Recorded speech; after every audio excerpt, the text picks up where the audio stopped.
Good evening. This is the regular City Council meeting for April 29th, 2020. For the record, Council members Williamson, Rule, is she up there? Yes. Aspiro, Darling, McAllister, and Grote are present. We will now rise for the Pledge of Allegiance. I pledge allegiance to the flag of the United States of America and to the republic for which it stands, one nation, under God, indivisible, with liberty and justice for all. Next are announcements. Are there any announcements from staff? Yes, just a quick announcement, Mr. Mayor. I had announced at last week's meeting that Farmers Market was planning on opening this weekend, and we had anticipated having an agreement with Farmers Market come to council at this meeting. Farmers Market's still kind of working through their plans on what the Farmers Market is going to look like for the summer, so they pushed off their opening. So they will not be opening this weekend. So the public's aware of that, council's aware of that, and that's why you have not seen an agreement on tonight's agenda. We're hoping that we can get something together for next week's meeting, and there will be an opening by the 16th is what we're shooting for. Just in case there are questions from the public, and so council is aware, there are a couple of participants at the farmers market, a couple of the vendors, at least one who is selling plants, and I don't know if it's anything else, but I know it's some starts for plants, and they have been taking orders online. So they have arranged for pickup for those who placed online orders, I think over in the parking lot by Matchwood. So they are planning on a private property pickup this weekend, but that's not indicative that there will not be a farmer's market, or they're not part of farmer's market, or that will be the location of farmer's market. That's just what they arranged for a vehicle pickup this week, and we continue to work with farmer's market and figure out what's going to work best for them. Great, thank you. Any announcements from council? Okay. Next is the public forum portion of the meeting, which gives the public the opportunity to address the council and mayor regarding items listed on the consent calendar or on any topic not listed on the agenda. Has anyone registered to speak during the public forum? Yeah. Okay. And we will close the public forum portion of the meeting. The next item on the agenda is the consent calendar, approving the minutes for last week's meeting. I will entertain a motion to approve the consent calendar. Is there a motion? So moved. Second, Aspiro, second. Thank you. It's been moved and seconded. This will be a roll call vote. Councilwoman Rule? Yes. Councilman Grote? Yes. Councilwoman Williamson? Yes. Councilwoman McAllister? Yes. Councilman Aspiro? Yes. Councilman Darling? Yes.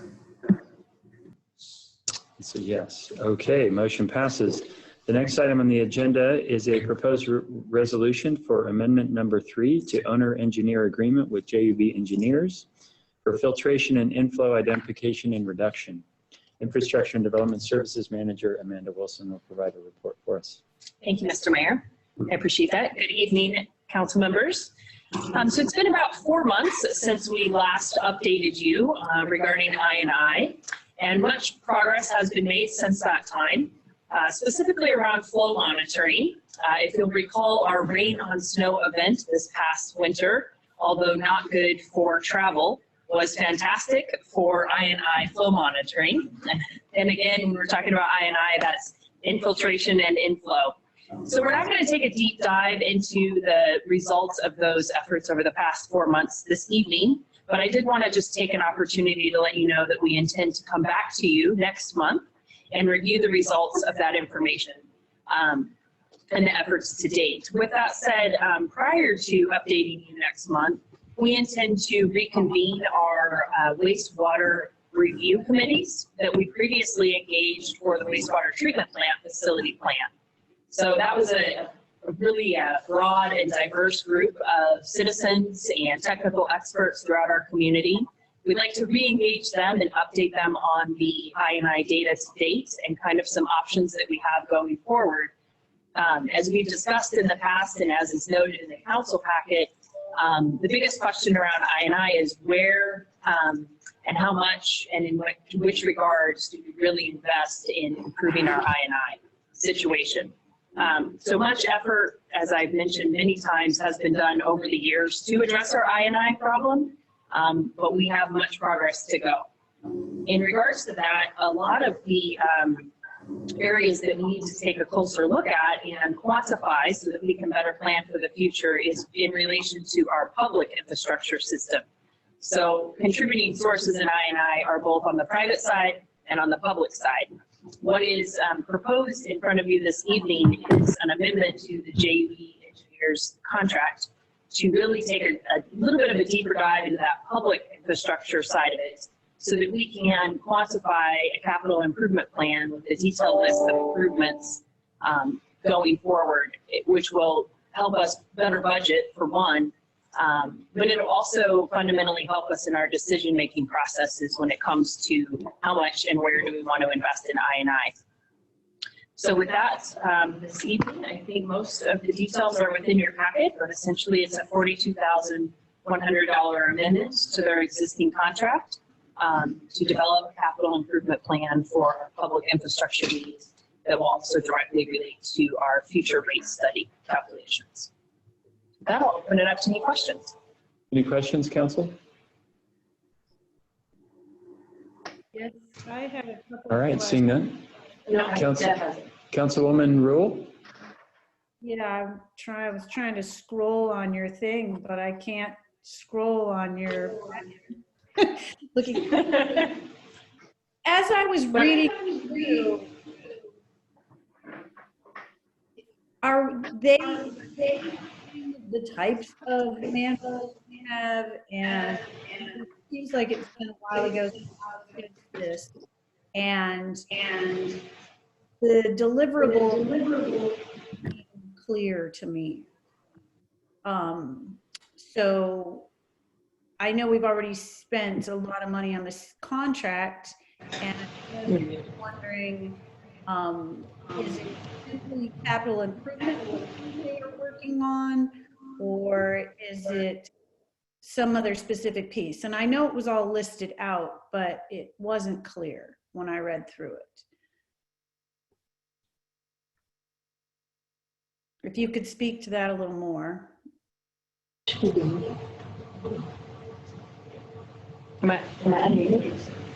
Okay, sorry. Can you hear me okay? Yes. Okay, I'm sorry. My screen said I was muted, so I literally muted myself. It's a really good question, and I think I understand your question, which I believe it to be, what exactly is the deliverable, and how is this different than what we've done in the past? Is that accurate? Yes, we've already spent a significant amount on the contract, so I guess I'm wondering very specifically what we're adding to it and why we're adding to it and why it wasn't in the first part of it. That's a really good question. Yep, I think I understand further. So the contract is broken down into phases. Phase 1 and phase 2 are specific to data collection. And it's really taking a harder look at the data that will contribute to how we move forward with reducing I&I. The reason that we are proposing what's in front of you this evening is taking a specific look at listing and quantifying what public infrastructure improvements need to be made.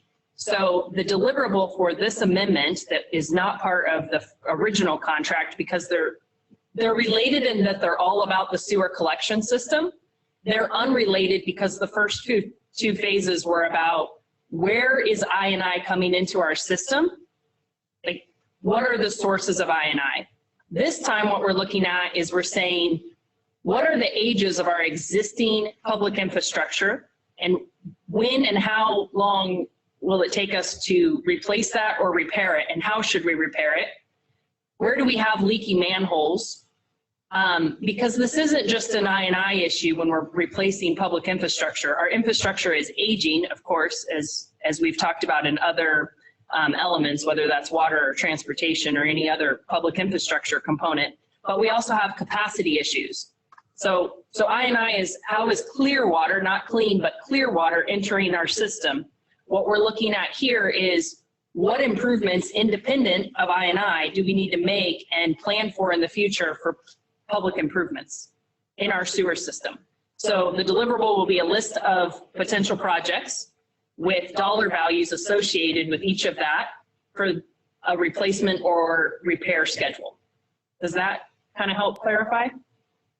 Yes, that does help clarify. So we don't currently have any of our own kind of data or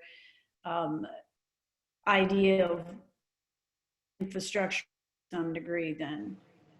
Exactly. So back in in 2008, there was an effort made to list out potential improvements. They are going to expand upon that list. But you're right, we have information within our GIS system that tells us the age of our pipes, but we also need to take that information and put it into a list of how we would go about replacing it and what would be the priorities. So for example, if we have, and I'm making up numbers here, 5,000 linear feet of clay pipe, independent of I&I, we anticipate that that clay pipe is going to fail within the next 10 years. That's what this plan will articulate and tell us you need to plan in the next 10 years to replace the clay pipe. As where in this area of town, according to your GIS, you have PVC pipe. That is probably going to be good for the next 20 years. So it's really taking the data that we have to date and putting it into a plan so that we can better assess our rates going forward and make decisions about where to invest our money. Very similar to what we're doing in transportation and water. Okay, so that's not something that happens internally then? That's correct. Okay, thank you. That answers it. You're welcome. Any other questions? I can't see all the council members. Can you guys? Any other questions, council? Going once? Going twice? It looks like we're good. Is there anyone in the public that would like to comment on this issue? Sure.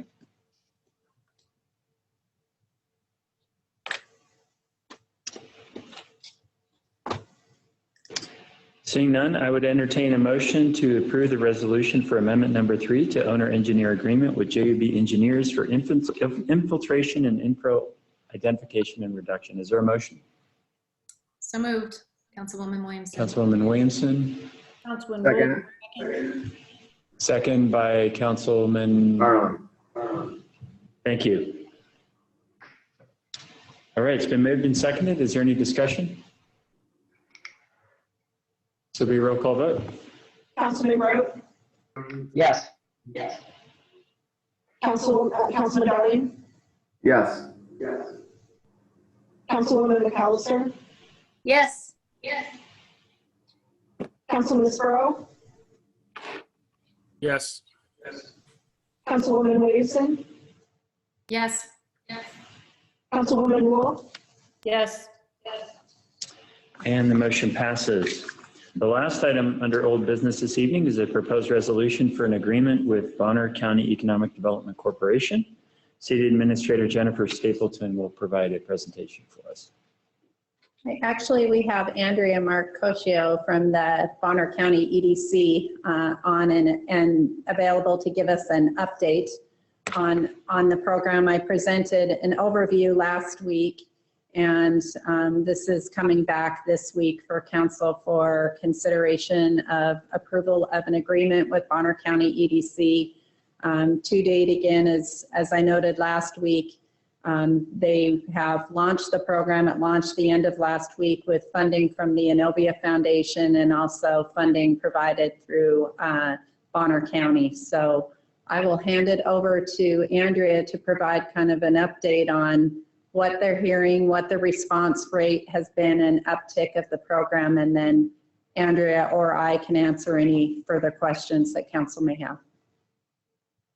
Yeah, thank you for the invitation and for your consideration of the proposal tonight. So we were able to launch the program publicly on Friday last week. We did that through a number of avenues, including online advertising and some earned media. As of yesterday, we have set up some radio interviews and will be also promoting it via paid advertising online. And of course, word of mouth among business owners and through conversations that I'm having. So in the first 3 or 4 days now, we have 15 applications for financial support through the fund, which is great. Feeling positive about the diversity in the businesses that have reached out for support. In summary, we have retail, accommodations, so hotels and or lodges, personal services such as salons, service industry organizations, as well as a small manufacturing company that has applied. We are offering services and or in the approval process with all of those applicants, and have leveraged the funds to provide professional services in the areas of CPA and bookkeeping, legal counsel, marketing, and e-commerce support. So the alignment of the things that we had listed proactively based on our original survey in advance to having the fund opened seems to be aligning with what the businesses are needing. In addition, we do have some businesses who have already incurred some expenses, and so we're really happy with the ability for them to apply for kind of retroactive finances to cover those expenses. And those all have to meet the criteria. And we have been working with the city and the county, as well as the state, to confirm that these businesses are in good standing and they're meeting our application guidelines. And we're handling that internally via our online system, and then we check it once they've submitted their application. And then we get in touch with these businesses one-on-one. I can just tell you that the feedback has been incredibly positive, and kind of an attitude and sentiment of gratefulness for having someone who they can actually get on the phone. I know that you guys are probably hearing that both the federal programs are struggling with capacity, as well as response rate, as well as unemployment. And so this has been a way to have kind of a locally driven mechanism for feedback, in addition to other things that are happening across the county. In addition, Jennifer mentioned this, but we did leverage the first Innovia Done funds for another $5,000 from Bonner County. And so we have those funds in hand, and we'll be adding those to expand the program and the needs, and are hoping to do the same. I will note that there is kind of I'm going to give a quick summary of the continued concerns that I'm hearing from business owners. I think it's good for the public to know. The first is, as we approach a new month, many of them mitigated rent and utilities for the month of April. And as May approaches, they're concerned with the limited ability to open, that their revenue might not meet their regular fixed expenses. So that continues to be an issue. There is a delay in many of the folks' access to the PPP dollars. Obviously, the second round will also be competitive. And then folks are not receiving their EIDL, which is a CARES Act fund dollars at this point in time. I haven't heard anyone having success actually receiving those funds into their accounts. And if so, then it is not a numerous number. It's not a large number of people who have. Another area of concern that is ongoing is employee retention and employee return. Obviously, with the funds available via unemployment, there's a competitive kind of situation happening with folks receiving payment, which they deserve via unemployment, but then also the process and timing for them coming back to work. So we're hearing that from folks in the service industry. We're hearing as far up to 35% non-return of employees for some of these businesses who are on the verge of reopening. And so there is a bit of a capacity issue meeting some of our business owners. And then we are seeing applicants from out of the area apply to businesses in town, Coeur d'Alene and beyond. So that's just an interesting fact for folks to be aware of. And then I've received kind of two separate inquiries, one about access to masks and things that are going to be required for businesses to open and operate.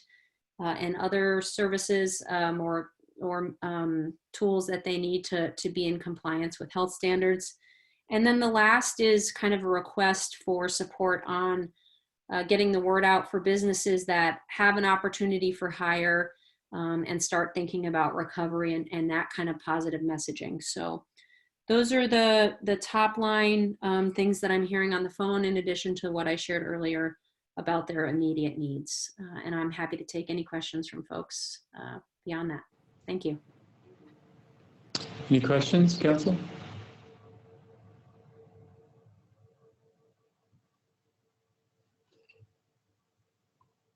It looks like no. Thank you for that presentation, Andrea. Appreciate that.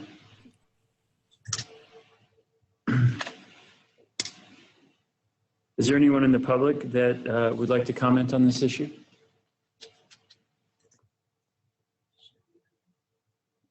Okay. Seeing none, I would entertain a motion to approve the resolution for agreement with Bonner County Economic Development Corporation. Is there a motion? So moved.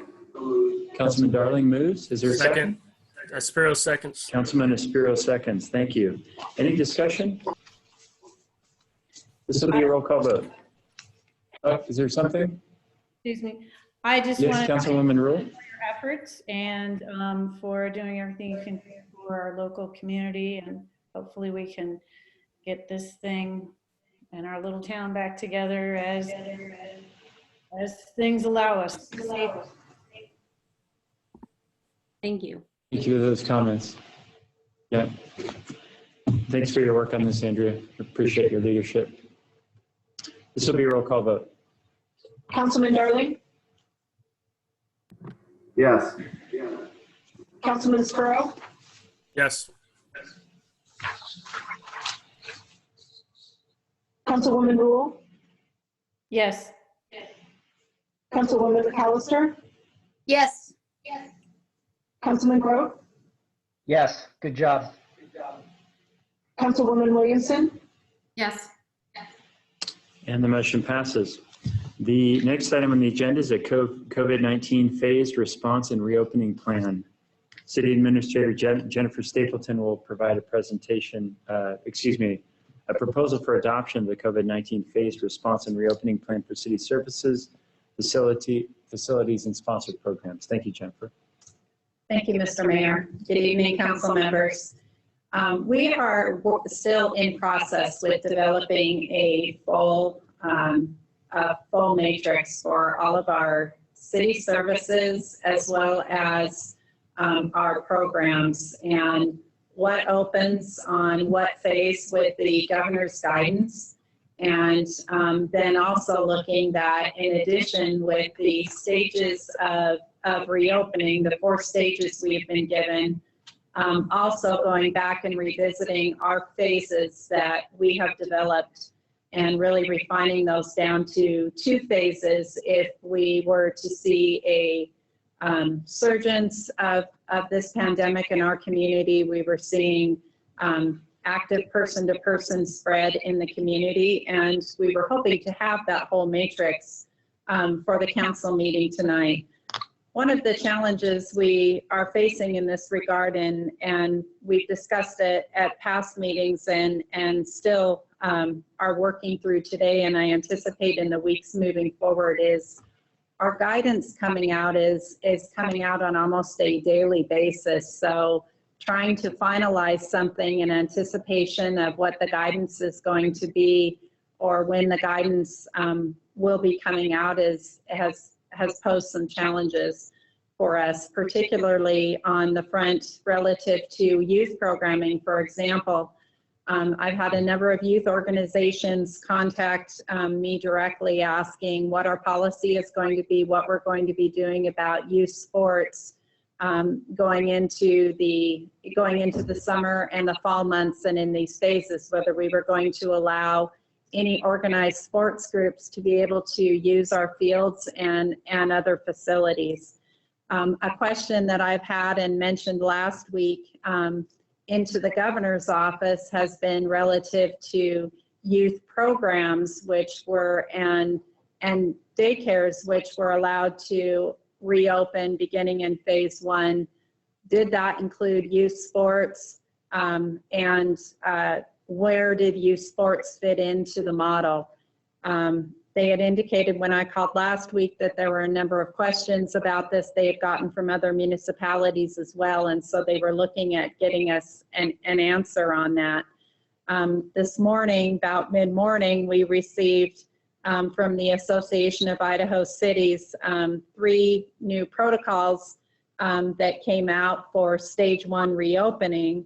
And one of those protocols specifically addresses youth activities. So it begged the question whether youth sports is a youth activity. And in reviewing the protocol that we just got today, it appears that youth sports could be considered under youth activities now in this phase 1, but there are a number of guidance rules associated with that. And so we need to look at what our requirements are going to be so that we can put out a policy and procedure and get that to council. So I think on that particular front, that will be next week. But along those lines, the good news for many of the groups that have been contacting us is that it looks like some of these organized youth activities, including sports activities, if they meet all of these protocols, will be able to resume this summer. Keep in mind that we had made the decision due to social distancing guidelines and what we had to date and our timeline with our other programs that we were not going to continue our city recreation programs this summer. And in reviewing these guidelines and looking at the overall guidelines in the different stages, in my opinion, that's still the right decision for us at the city. I've discussed that with Kim, the mayor, and I have discussed that as well, but in looking at the requirements that we would need to meet, and essentially you can allow those activities, but you need to ensure appropriate social distancing, which really becomes, again, for us, is social distancing as we currently have defined as 6 feet. And group size is no gathering, and then in several weeks it's less than 10, and then 10 to 50. That still becomes a challenge to manage. But if these other youth organizations feel that they can meet this criteria, then use of our fields is probably appropriate, and what we'll be coming back to council with a recommendation on next week. And we had not only the guidance that came out this morning, which applied to youth activities, places of worship, daycares and childcare, and we have this posted on our COVID-19 website on our city page, so people can access that there. But what did not come out in these protocols was a protocol for retail businesses, which are allowed to open on Friday, and they've been seeking guidance checklists for reopening. There was some outline of protocol that was put up yesterday on the Panhandle Health District page, and I did share that with our retail group downtown, and we're also have that on our COVID-19 page. But suffice it to say, the guidelines continue to come out. We did have a call this afternoon. Typically our calls for city officials with the governor's office and the governor himself is on Thursdays. It was Wednesday this week, and we were hoping to gather information for this meeting, and there was a call at 2, which then was rescheduled to 3:30. So we got some further guidance there that we're trying to also incorporate in this. Specifically, one of the questions relative to moving to phase 2, which is gyms and workout facilities reopening, there was a question asked by nearly all of the cities participating about how that would apply to swimming pools, because we're seeing in other areas that swimming pools in other states remain closed. In local jurisdictions in other states, swimming pools remain closed. And obviously for us, we don't have a city swimming pool, but it will apply to recreation facilities such as the YMCA. And we've also been looking for what the guidance on that will be relative to training lifeguards, and Kim will talk about that later. In response to that question, the answer was that they don't know the date that swimming pools will be able to be open, so we are not sure if that swimming pools can open with recreation facilities or not. And they said that they will be developing specific protocols for swimming pools and those that are more heavy use public swimming pools as compared to others. So we do not have that guidance on that, and won't be sure when that is coming out. Then the governor also reemphasized in the call today that these stages of reopening, these are statewide stages.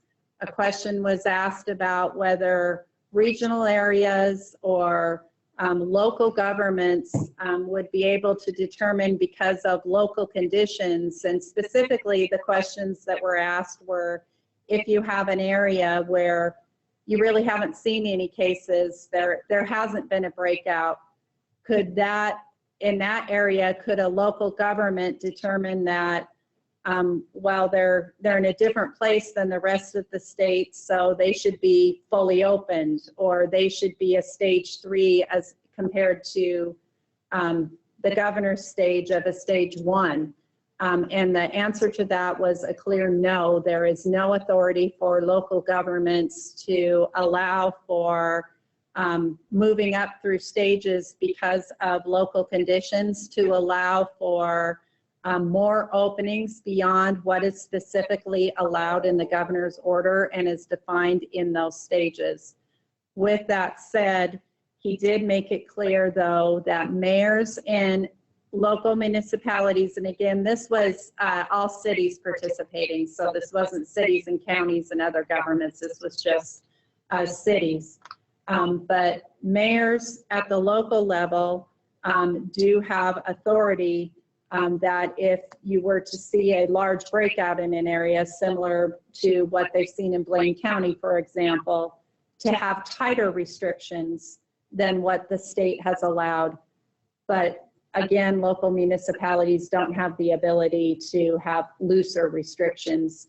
And specifically with that, the concern was that you kind of some of what we are experiencing and seeing in our own community currently with the rules, where Idaho rules differ from the rules in Washington, and in Washington, where we have so many of the recreation facilities closed, we are seeing people come across the border and use our recreation facilities here. So specifically from the public health officials and from the governor's office, what they didn't want to have happen was, for example, us to open up more broadly than, for example, Kootenai County. So now we have people coming out of Kootenai County up here and creating unfair practices for our businesses across the state.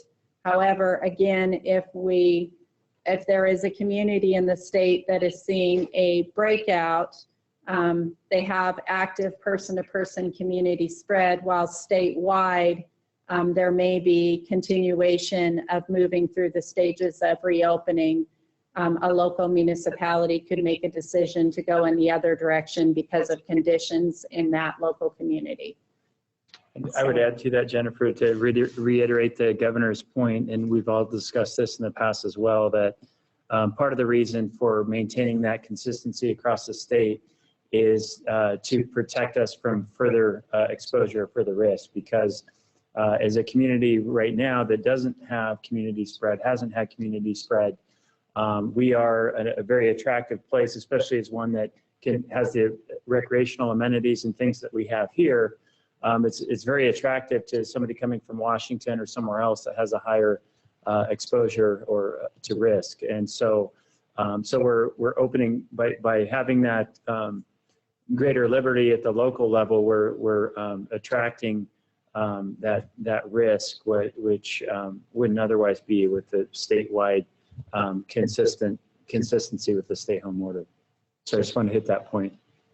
With that said, for both council and the public, I wanted to bring up that point in terms of what we heard from the mayor, but the direction that we have received from the staff standpoint from the mayor and the direction we have discussed with council, and there's been approval in kind of moving forward with our plans are we're continuing to try to maintain as much open as possible. So while the governor referenced the ability for mayors and local level to have tighter restrictions, that is not something that Sandpoint has been considering. So I do want to make that point for the public so someone doesn't pick up on again, what the governor is allowing as opposed to how we are operating. So we are continuing to design our phases around a reopening and get things open for our own city facilities and services in line with the governor's reopening stages, but still considering what it would look like in phases that should we have a breakout here, should we have community spread, what that means for us in protecting our employees and generally public services and public safety around the services we provide as a city. For businesses that may be listening to this tonight, in terms of an update, there was a question asked during this call about whether the state is considering any type of an immunity law for businesses specifically. Utah has an immunity law on the books whereby it protects the businesses from liability. So as a business is opening, if somebody was to go into that business and ultimately end up contracting the COVID-19 virus and they felt or it was determined that it may have been because of visiting this business and encounter with people at this business, it provides protection for the businesses against liability. The governor had indicated that his office would be looking further into that, and that would be a discussion point in conference calls moving forward. So that may be a question that community members or businesses here have, and that did come up in the phone call today. A couple other points of emphasis. We've had some discussion last week as well as in the prior week related to staging of the fire department and availability of PPE. Again, we've gone to staging at the request of EMS, who is our really funneling service for PPE in the community for all of our different agencies across the county. And we had a request from the medical doctor that oversees EMS services and medical services across the county that we stage at the firehouse rather on scene. And this was due to a concern of limited PPE and again for exposure for employees. The governor did emphasize in the call again today that availability of PPE continues to be an issue across the state. We do have PPE here in the community. We feel that we have enough right now in our police department. We have enough that has been distributed to the fire department. But again, if things were to change, availability of PPE could be an issue. And this is about distribution of PPE across the entire medical community. The other discussion was around, again, access to resources such as PPE, but even more so what the governor indicated is continuing his stages of reopening. And again, what we need to be planning for, particularly around our municipal and overall government services, is protection of our frontline workers and our employees who across government entities are essential employees. And specifically, there have been concerns about PPE availability to water and wastewater staff across the state. Jurisdictions have struggled with being able to get PPE equipment and N95 masks specifically for water and wastewater facility operators. And obviously both water and wastewater are essential critical services for a community. We have mitigated against that in terms of how we're staffing our employees.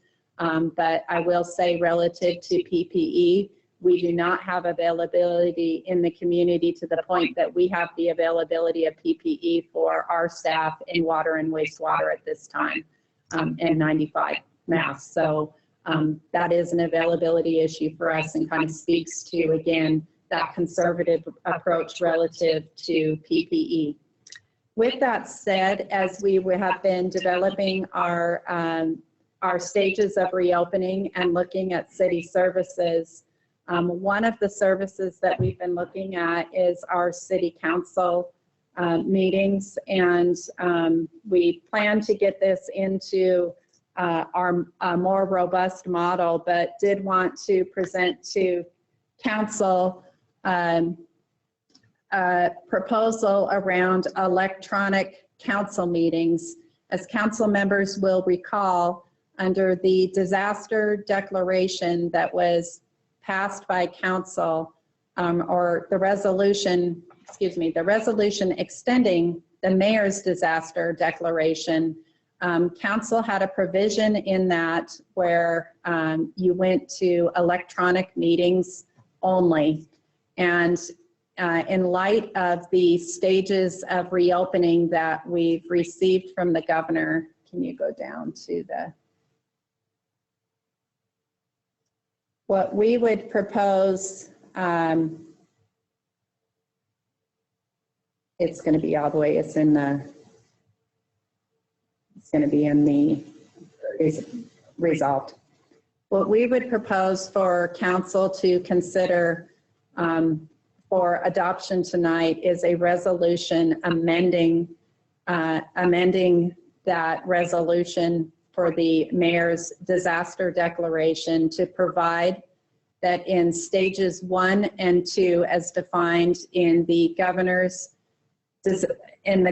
stages for reopening, that our council and committee and commission meetings continue to be held electronically, but in light of us reopening City Hall, bringing staff back into City Hall effective stage 1, that this amendment would provide that any council members or commission members who wanted to participate in the meetings here at City Hall as opposed to electronically would be able to do so, along with the mayor, the city clerk, our IT staff who are running the technical aspect of the meetings, myself, and key participating critical staff.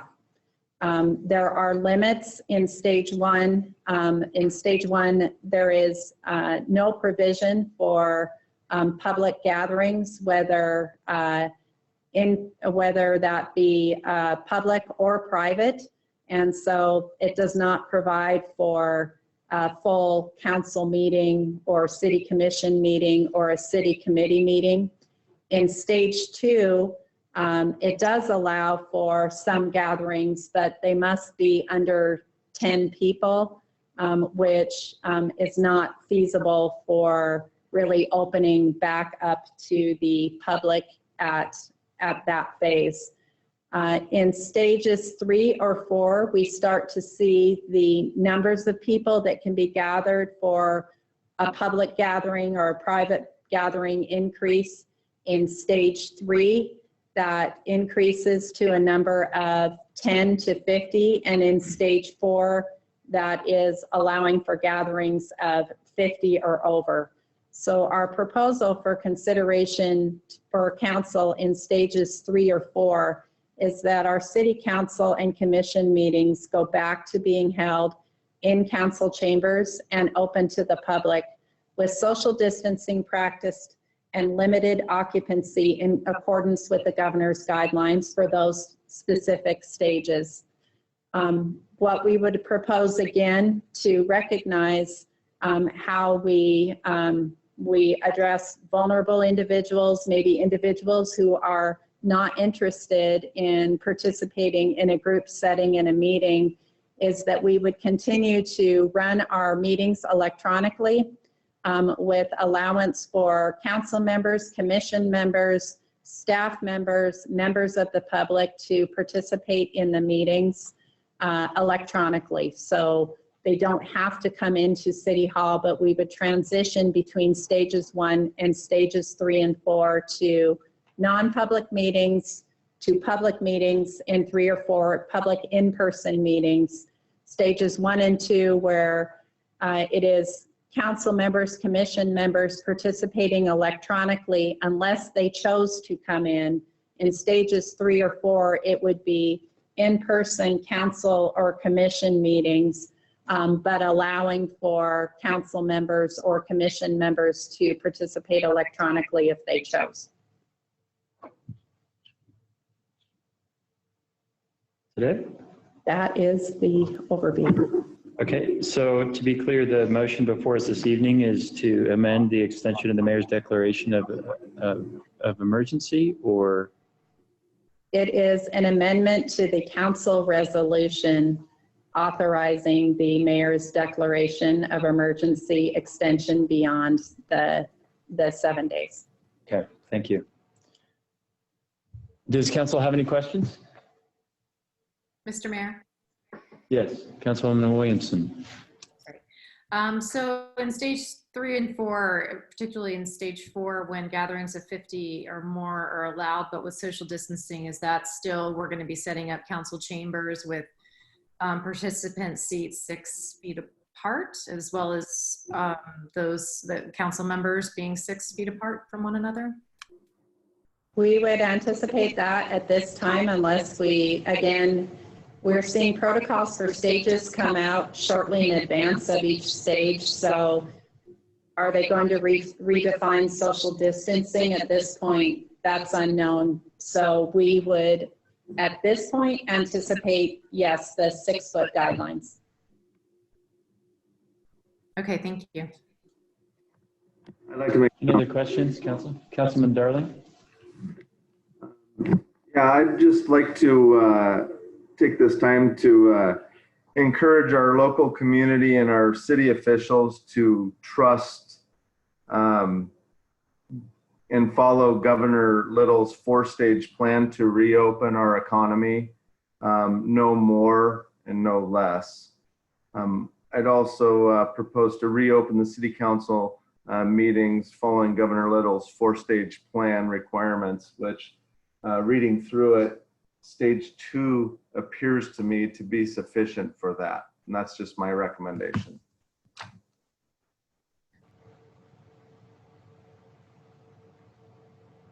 Okay, duly noted.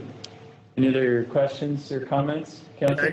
Councilman Sparrow has some comments. So I heard something about retail. There's no guidelines, or there's some confusion on that. Is that correct, Jennifer?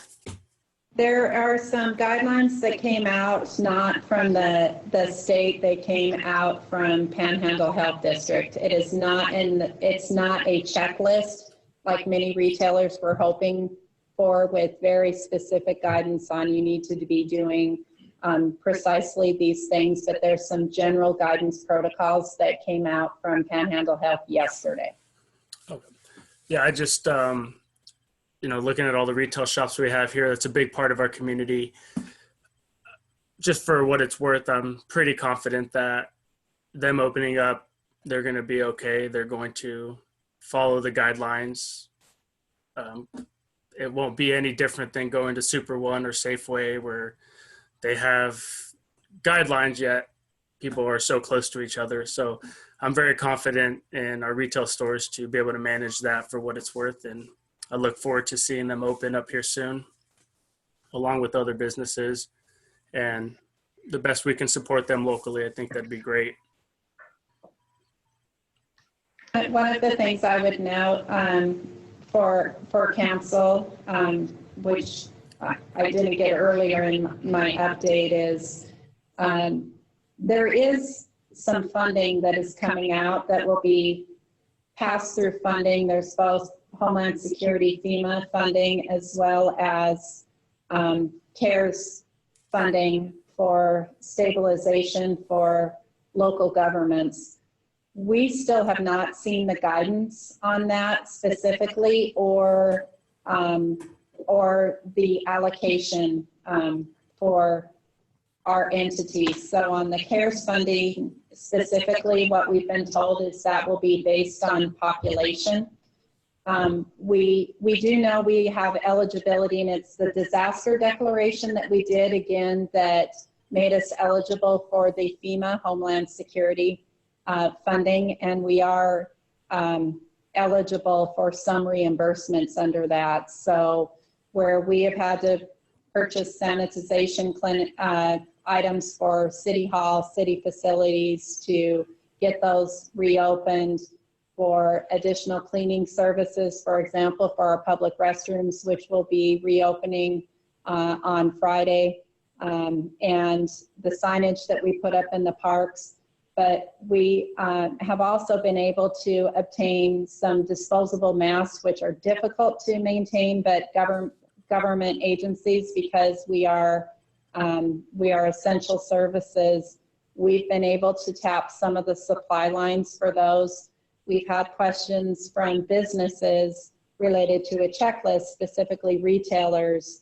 You know, one of the things many of them were looking for in the checklist was, does that mean, you know, their employees need to wear masks, that the public need to wear masks, and they don't have, there's still a recommendation for wearing masks in public. But again, those are difficult for, at this point, our smaller businesses to be able to access. I know the Chamber's been working on donation of masks and having that availability for businesses. We possibly will have the availability to access some items and do some pass-through with stabilization funds or the FEMA funds, but again, we don't have clear guidance on that, but that's something we may be able to offer businesses as they're reopening. One thing I think that we can do with our FEMA funding, and I did reach out to the Downtown Retailers Association, is if they, you know, wanted consistent signage about, you know, you need to stay 6 feet apart, there's lines on the floor, we encourage you to wear masks, that type of thing. We could probably assist them with printing that signage and do that with our FEMA funding. And the same thing for restaurants and bars when we get to that stage, and other businesses. So that is something, and we are continuing to look as dollars become available and we're able to access resources for this community, how we can turn those resources into benefits for the broader community, and particularly our businesses and the general public from an economic development standpoint, and getting us on the other side of this from the economic development standpoint, but also from a public safety standpoint. So that is something that we continue to look at. Councilman Spiro has a couple more questions, Mr. Mayor. Yeah. So in the governor's guidelines, I read a lot of should and encourage or guidelines. The word should in particular sticks out to me. I have kids and I tell them, hey, you should do this. But if I don't tell them that daddy says do this, or else there will be consequences, then I don't feel that it'd be right for me to get upset at them if I said you should and they choose not to. I gave them that option, if you will. So with the word should, I don't see any consequences here if businesses that should or people should do this. Is there any ramifications? I think the word should is a poor choice of words if there are mandates. And say a business should do something, should practice social distancing, whatever you want to call it, and they choose not to. What are the consequences legally? So we are not We are not issuing citations for that. We get a lot of calls with people with concerns about social distancing. And Chief, I'm going to get you up here for this too, because Yeah, please. you're the one that gets the call. Our approach has been an approach of education. And I know we've gotten even some calls today, so I think the Chief is the best one to address that. Right on. Yes. I'll get a camera, figure out the back of my head. So the question really is, what are we doing to enforce it? It's really that educational piece. So you're talking about recommendations, shoulds, may, coulds. Can you move the mic up? I'm sorry. I can't. You hear hear that it great. tick mine. Okay, closer. Can you hear me now? Yeah, thank you. So the question, if I remember right, was, are we enforcing the shoulds, coulds, or recommendations from the governor? Right. I mean, The answer is no. okay. So say a business decides not to follow the guidelines. There's no legal ramifications. Is that correct? No, there is. It's a misdemeanor not to follow the governor's direction. So the question is in the gray area. I'm What sorry. is- I still can't hear you. I'll get louder. It's because you're looking at it. I won't look at you. Yeah, don't look at me. I'm sorry, but it is. Yeah, you're fine. You don't have to look at me. I have a hard time not looking at you that, so I'll just stare at you. So the answer is yes, it is technically a misdemeanor not to follow the governor's order. So then it comes to the gray area, right? Within that misdemeanor, like any loss, you're talking about recommendations, the shoulds and coulds. The question would be specifically is what violation is that business? So we can use a bar, for example. The governor's been very clear that a bar should not be open right now. It's very clearly, I think he's very clearly has drawn the line on that one, versus like a retail store right now, or maybe a sporting event, or something else where there's more gray. So it's really, we're looking at a case by case basis, and we're looking at those individual businesses, those individual complaints that we're getting, and we're looking at that to make those determinations. And as of right now, we have not issued any citations, and the businesses that we spoke to have been very cooperative and complying. Right. So say they don't comply and they're not cooperative, then we issue citations or what? We could, yes. Okay. And that's completely legal according to the law?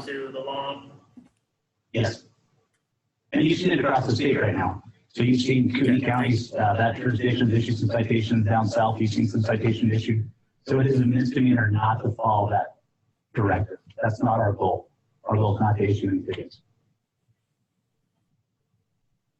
Right. I would emphasize again that the governor has emphasized with us in all of our weekly teleconference calls that he's encouraged the municipalities to be active around the guidelines that have been produced, but it is active around education in the community as opposed to active enforcement and issuance of citations. Could I add something? This is Councilman Gross. Please. So I appreciate everything that Governor has said, what Mayor has proposed, and what Jennifer is putting before us. I think that Sandpoint and Bonner County has done an exceptional job with following all the rules. And I, for one, am really tired of being held culpable for Washington and other counties coming in and visiting our town. Now's not the time for them to come. So I'm hearing what you're saying, Chief, and I appreciate your educational goal with this. I don't feel that the businesses in our populace will not receive that education. They're taking it and they've done a great job. My challenge is all the out-of-state plates that I see, and we're now punishing our businesses and our residents or other people potentially bringing whatever's going on up here. So I personally would have a very difficult time seeing one of our businesses being challenged on a should, a could, a recommendation when they are servicing customers that have come across the state line that their state also has a specific stay-at-home order.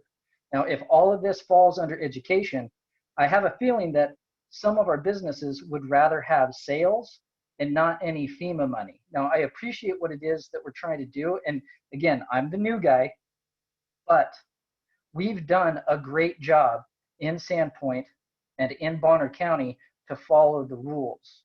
I don't feel it appropriate for our businesses to continue to be put in timeout when there's other people, other regions affecting us. So it's a little bit of a rant. Nobody needs to say anything. I just wanted to put my 2 cents in. Thank you. Any other questions or comments? Councilman Spiro, did you have another question? I have like a million, but we're good. Okay. All right. Is there anyone on the phone in the public that would like to comment on this issue? Mayor, I'm not aware of anyone. If there is anyone listening who would like to speak and want to raise their hand that didn't register, then we can call upon them.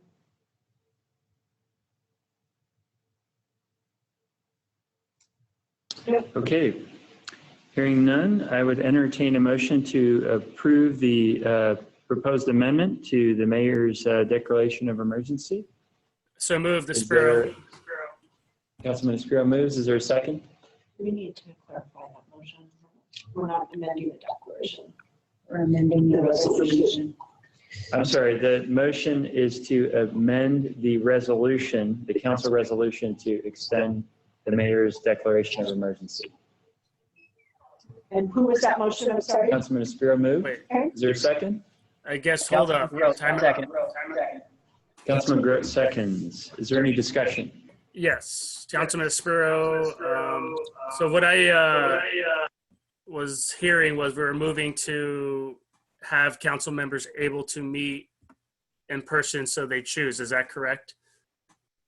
That is correct. So you should be able to see this on your screen. The resolution that we drafted was, there's two steps related to the council meetings, stages 1 and 2, where the meetings will continue to be held electronically.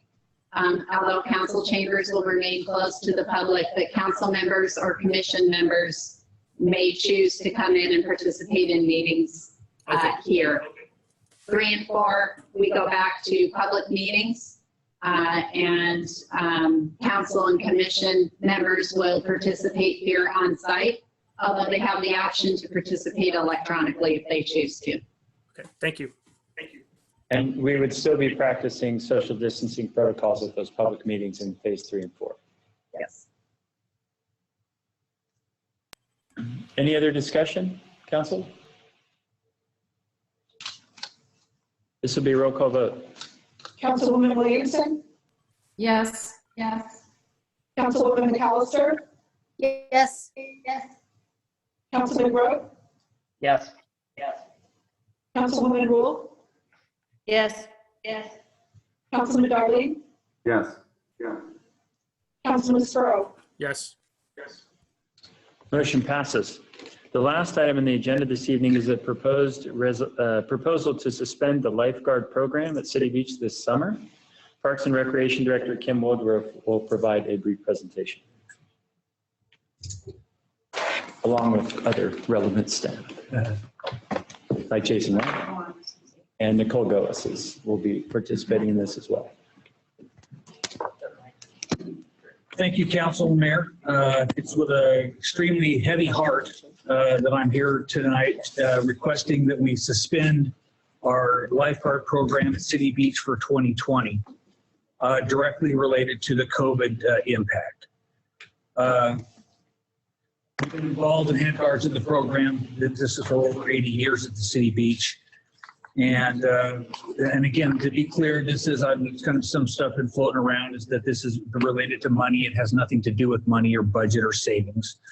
It has everything to do with our inability to have an inflow of new guards. Simply put, our lifeguard program needs about 15 guards to operate, and for traditionally forever, basically you start when you're 16, and then You go through, we have a lot of college-bound kids that have been lifeguards, continue through college to their probably sophomore, junior, even through their senior year, and then they pass through.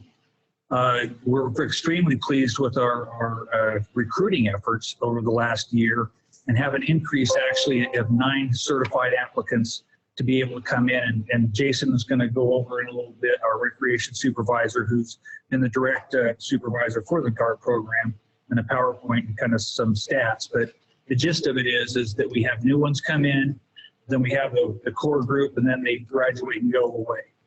And this year we have, again, 9 applicants that would like to be lifeguards, but we don't have the ability for that new influx due to the lack of certification opportunities.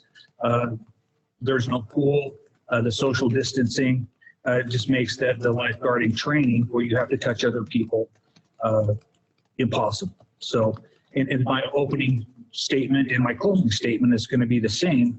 This is a 1-year suspension, a recommendation for the safety of the staff and the inability to provide sufficient guards to adequately guard the beach.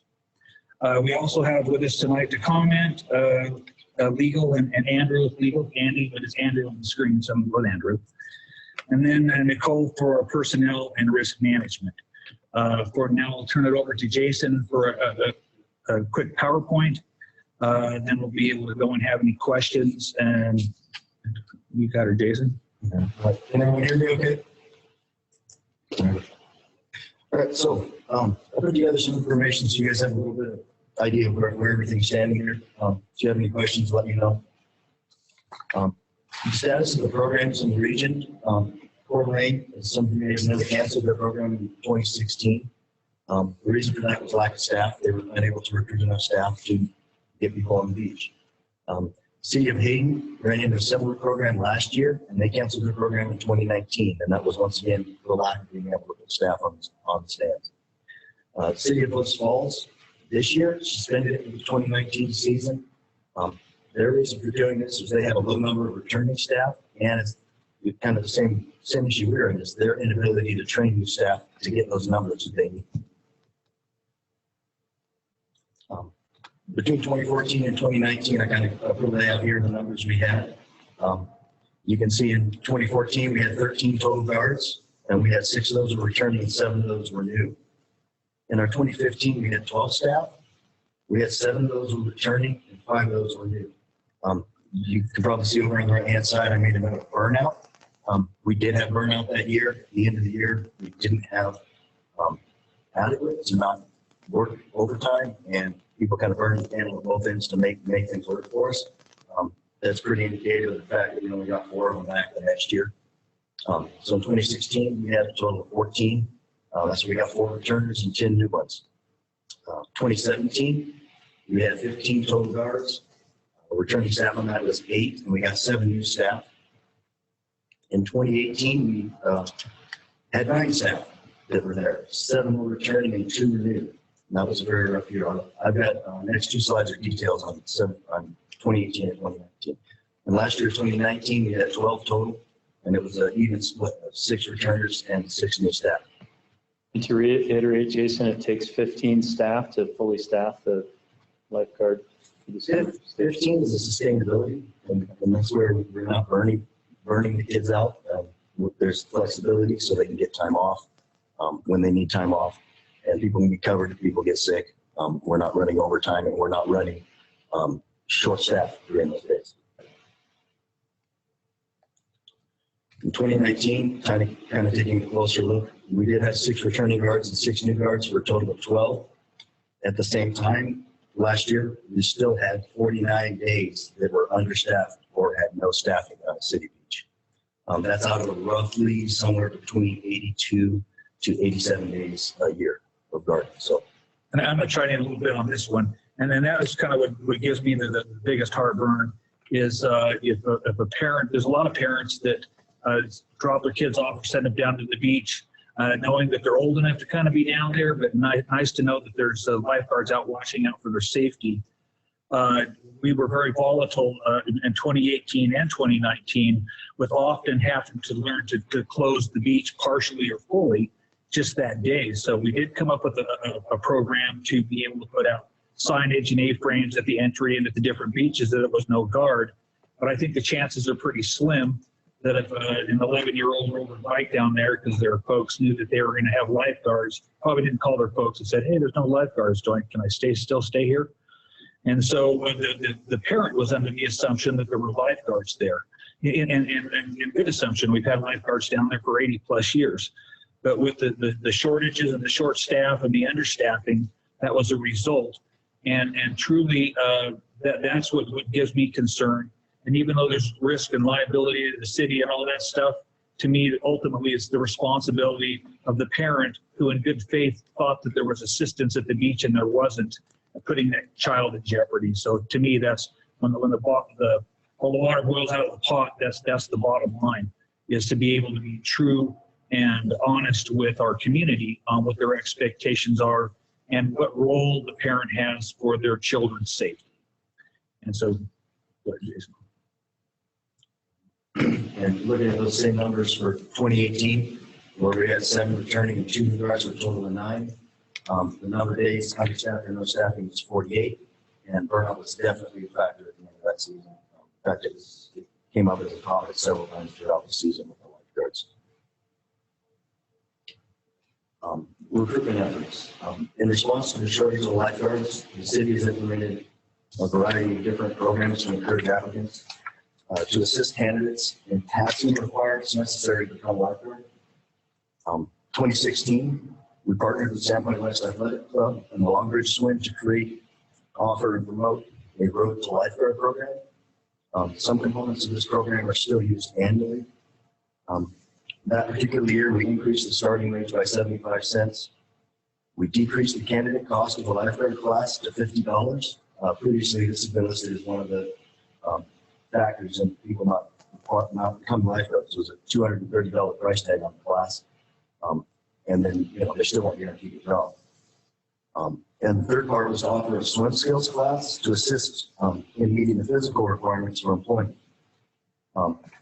We began to reach outside of our normal swim team, and so we were getting candidates that were not quite as experienced at swim. So we were trying to remedy this to make sure they were up to par, so they'd be able to pass the requirements.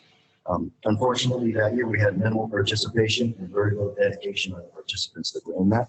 I kind of like to try on a little bit here too. Is this the assumption of just a general employee and him being able to be a lifeguard is false. You need to be an extremely strong swimmer in open water and confident and competent in your skills. And so it's not like if you look at a big pie of everybody, there's probably a very small sliver of that pie of people that would have that skill set, both physically and the skill and the mental ability. I've been here again for a long time, and I've seen several drownings that we've had. And the attention and stress on the guards, knowing that could happen at any time. When you're just looking at a lifeguard, you go, oh, what a great job. But I mean, truly, when they're on that stand, they're scanning and looking at every person in their area for 20 minutes at a time, especially with the swim docks and all that stuff. Kid goes underneath, they're wondering where that head's going to pop up. It's an extremely stressful situation, and it's an adult responsibility. And when we train the guards, we used to show them, Toronto was still Jason, show them the video of the young person drowning. Yep. And that kind of makes it sink in that it's a real thing. And what we tell them is, as long as you do your very best when you're in the chair, that's all you can do. People can't breathe underwater. People will drown. And people are going to drown if there's no guards or guards, and it's going to happen. So I just wanted to pass out that not everyone can just be a lifeguard. It takes us a specific skill set. We do get a lot of lifeguards out of the swimming team and swim lessons program. Again, Jason's reached out to try to expand those horizons and offer, with the cooperation of the YMCA and then SWAC, an opportunity for people who wanted to come in and get those skill sets and swim and stamina and stroke technique to do that. But it's a special. That's kind of what the long way of saying special. Okay. So in 2017, we continued partnership For the road to the lifeguard plan, increase the starting wage by 25 cents that year. And the swim assistance program was not run this year. We didn't have anybody that was interested. 2018, once again, we continued the partnership. We offered a second lifeguarding certification class in the summer, which we had no takers for. 2018 was the year that we had 9 lifeguards. So that was one of the reasons we tried running a second class, was to see if we could get some more people on board. In 2019, which was last year, we continued the partnership once again. Lighthouse Wine was in place of SWAC last year. The starting wage was increased $2 to $11.75. We offered and ran a second lifeguard class. Unfortunately, we only had 2 participants participate in that lifeguard class. Our annual promotions involve working with the local swim team coach, the counselors at SHS. We advertise in the Cedar Post, send out promotions to the charter school, use email, Facebook, and contacting our past lifeguards. Those are done in various stages, starting around January. The status of lifeguards for 2020. Currently, we received 9 applications for the 2020 season. 7 of those applicants have indicated they are available throughout the entire season. We're not going to be leaving them early. Yeah, let me go ahead and explain that. We talked about the rotation of the younger than 16-year-olds into the program, and then through high school and then early college years. The early college years ones a lot of times have to take off mid-August, and so what we do is usually the younger guards work closely with the more mature guards and experienced guards in anticipation of their getting more hours and having a fuller role in fully guarding the beach from mid-August until the end of the season. So that's kind of another challenge that we have. And when we looked at earlier those 2 years where we were deficient or not open at all with guards, and a lot of those days, most of those days were from mid-August on, because our solid staff, core staff that we grew up when they were 16 are now in college and leave. So it's that, again, it's just kind of to reiterate how critical it is to have that infusion of new staff. So some of those applicants are available for the entire season. We need 15 dedicated staff through the end of the season, which is Labor Day, to give the employees the flexibility, the time off, and prevent burnout. With the numbers we have now, we still need 6 new employees that will be available through the end of the season to meet the minimum staff requirement of 15. And once social distancing measures have been lifted and person-to-person contact required to complete the certification is allowed, I anticipate it will take 4 weeks to get the new employees trained and ready to go and hit the stand. And we might add that we got that 4 weeks. Jason moves in today, calling a lot of people, the Red Cross, then we talked to the aquatics director for Spokane, and that's kind of their period that they're looking at as far as their. Yeah, they're anticipating that once things are lifted, it's going to take 4 weeks to get the new staff trained and ready to go. And so we're all in the same boat. Everybody's in the same boat of the infusion of new people. And when would they normally begin training, pool training? They would have started around 13th of April. Okay, so we're already 2 weeks beyond where the training would have started. Yeah. And we have right now there's no plan as to when any pool could open so anyone could do any training. Not only that, it's not just the pools opening, because I think that the pools, when they open, they'll be able to figure out how to socially distance by being in between lanes or being able to separate in the water. So it's not the water that's the problem, it's the closeness. But and in the lifeguarding training, there is an element where you can go in and do a lot of this stuff online and do maybe 19 hours of that stuff that's book work and stuff like that. But before you get certified, you have to truly get in and learn the mechanics of being a lifeguard. You can't be a lifeguard without being able to rescue, tow, and resuscitate. So that's what it is, that you got to touch people. And then we'll kind of get into a little bit, but it's not only the touching the victim, but it's also the protection of the guards on the stand and the protective clothing that they would need to have and what's their role. And our lifeguards are unique at the beach. It's just not lifeguarding. It's also de-sting, and I got a cut or a scrape, or I fell out of a tree and broke my arm, or it's a lost child. There's a lot more involved than just being a lifeguard. So the actual saves, we do a lot of saves, a lot of preemptive saves. We see a toddler that's heading to the water. and not paying attention. So they see that and they're able to go down and remedy that situation before it gets bad. So in all honesty, the true drownings that we have had down there, all 3 or 4 of them have been brought up from the bottom from a citizen that was out there, and then we went and took them from that point on. So it's just, there's a lot to being a lifeguard, and I guess the other than sit there and saving lives and pulling people out of the water, it's the majority of it is. And then, you know, don't dive off the logs and all this. I've heard that like 10 million times. So this is part of the lifeguard. So a little bit of clarification, you're asking when normally they would have started in mid-April, and that's a little bit slower class. When I look at 4 weeks, that's an accelerated timetable compared to our normal. Normally they take about 6 weeks just to take the Red Cross course before they can get trial. So 4 weeks is an accelerated timeline to get staff up and trained to take the stand. I mean, usually tryouts about the loss in the 50s is when tryouts are. The week after, yeah. Yeah. And for 2020, there's also some concerns around COVID-19 for the staff, the lifeguards itself. And once again, I put here the 4 weeks to train the staff once the social distancing has been lifted and person-to-person contact can be resumed. There is a likelihood that we may need additional staff to cover. If any of our staff do end up becoming quarantined or coming down, that's going to increase the number of people we need to have available, trained to cover. The lack of training availability right now. And lifeguards can't keep social distance while they're assisting other patrons. They got to respond to many medical situations, these things, cuts, along with water rescues. You also have the first aid and personal protection for the COVID precautions is a challenge for us. Exactly how are they going to be protected? The PPE that they're going to need to wear, are they going to be required for gloves and masks on the stand? Are there specific filters for breathing barriers that are required to give the CPR versus what we currently have? And what's our availability to access that PPE? So, thanks, Jason. I appreciate that. I wondered if just kind of reach out to Nicole or Andrew if there's anything you wanted to add before. Basically, I sum up with the same opening statement that I had. Did you guys have any input you want to share? Negative? Okay. I have a I'll question. just speak to. Oh, go ahead, Nicole.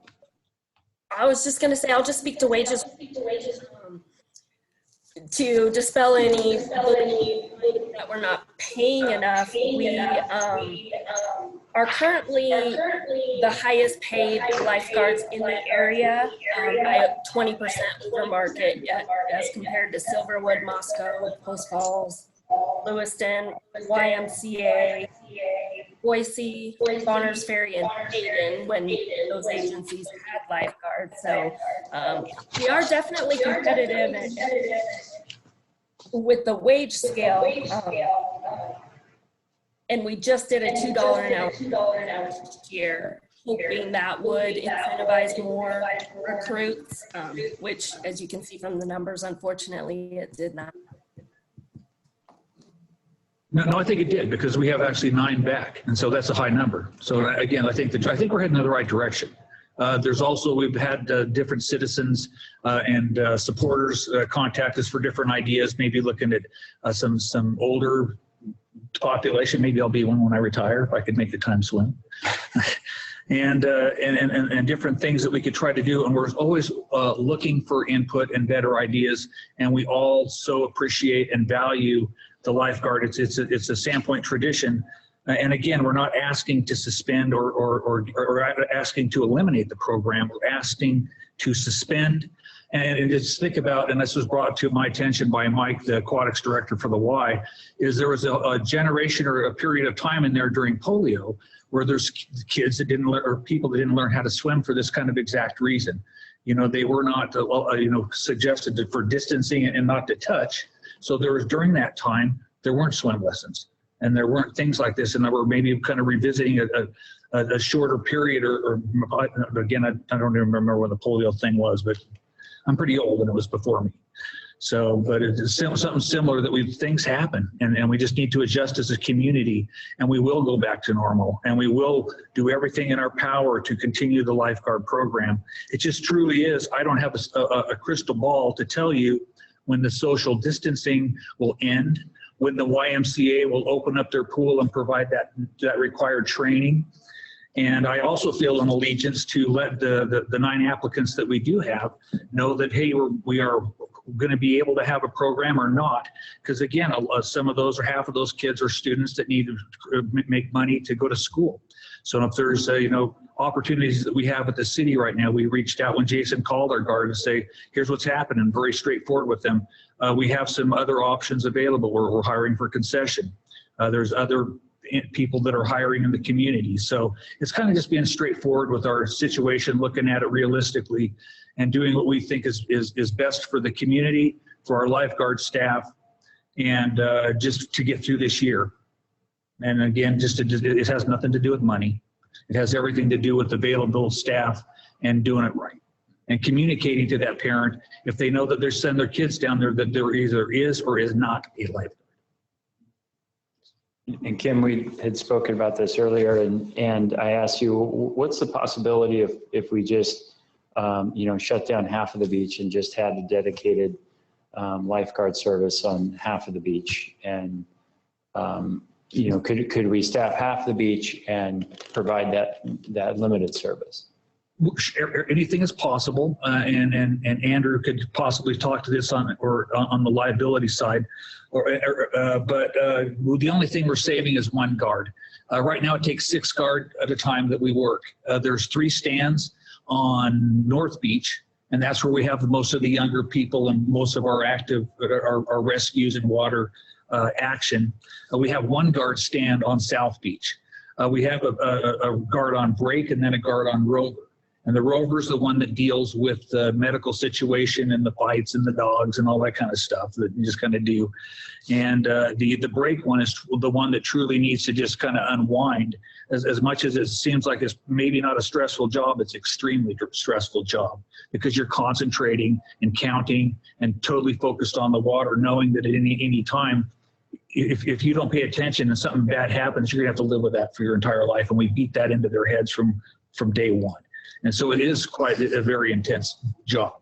And it's not, being a lifeguard like at the Sandpoint West Athletic Club, it's a fixed parameters. You can stand up in the pool.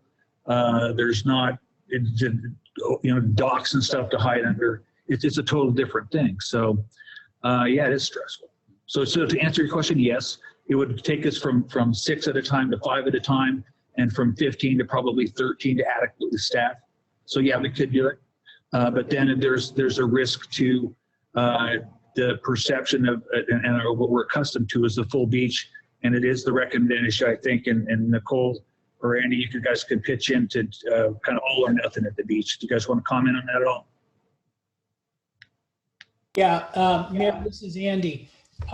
We visited on the issue this afternoon. If the council would decide to suspend the program, probably you'd need to take steps to eliminate all of the impacts of any thought that there are any lifeguards on duty, and to remove the stands, make sure the signing is correct, that there's no lifeguards on duty. Also eliminate, I believe there's some swimming platforms that are kind of areas where people concentrate and have been in the past, areas where lifeguards have had to respond on a regular basis. So from a standpoint of the entire program, should you choose to do that, I think from the risk management standpoint, we need to take any and all steps necessary in order to make sure that the public is aware that we don't have lifeguards on duty.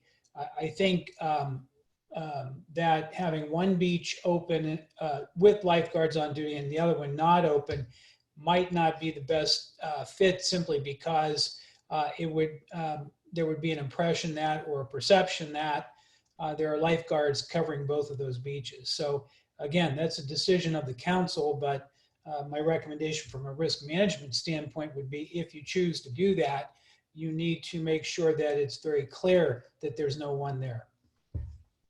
But Andy, if we were to say remove all the stands from, let's say hypothetically, the north side, there's 3 stands, and we just had the 1 stand on the south side, and we had appropriate signage to let the public know from the beginning that we only have that 1 location at the south end where there's a lifeguard on duty, and there's no other lifeguard on duty anywhere.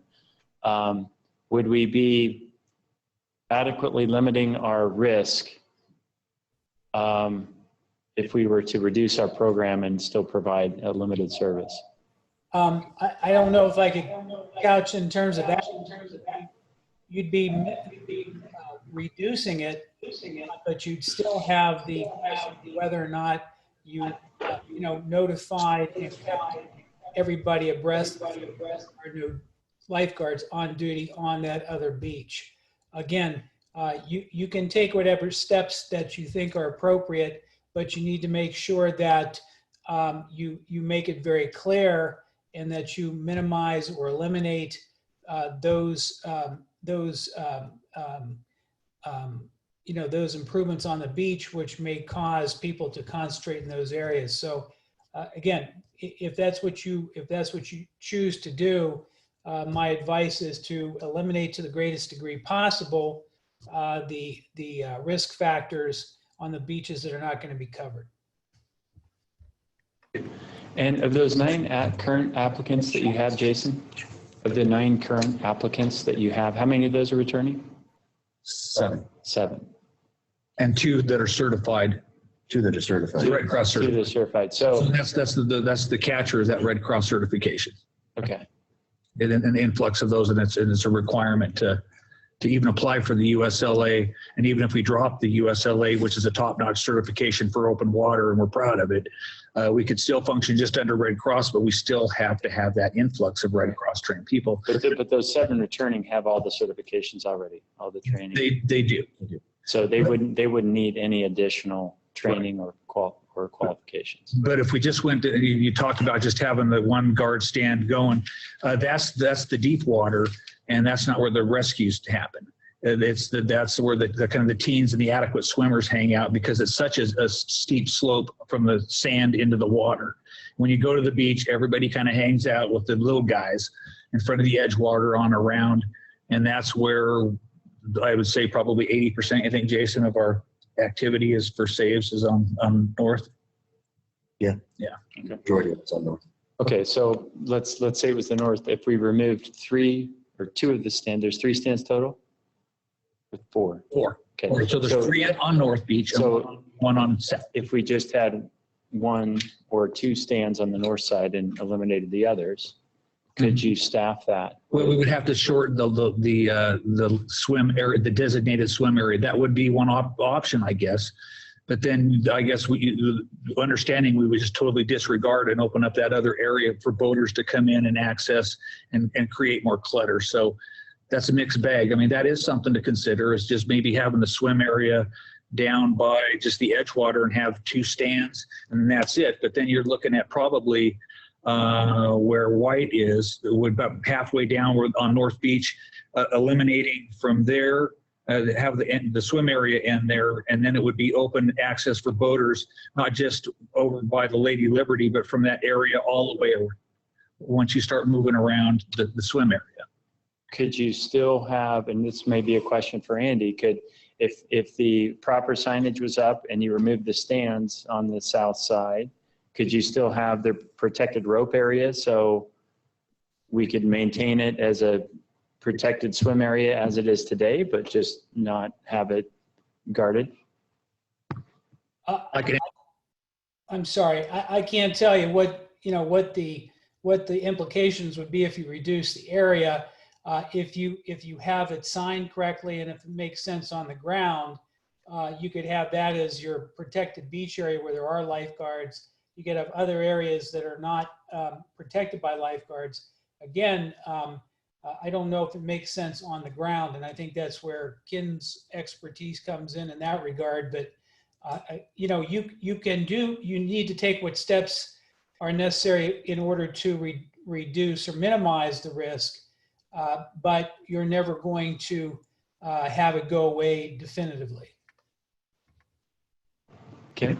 Well, in that situation, on especially that one beach corridor, if you had them contiguous, there's no way the public's going to know where one starts and one ends.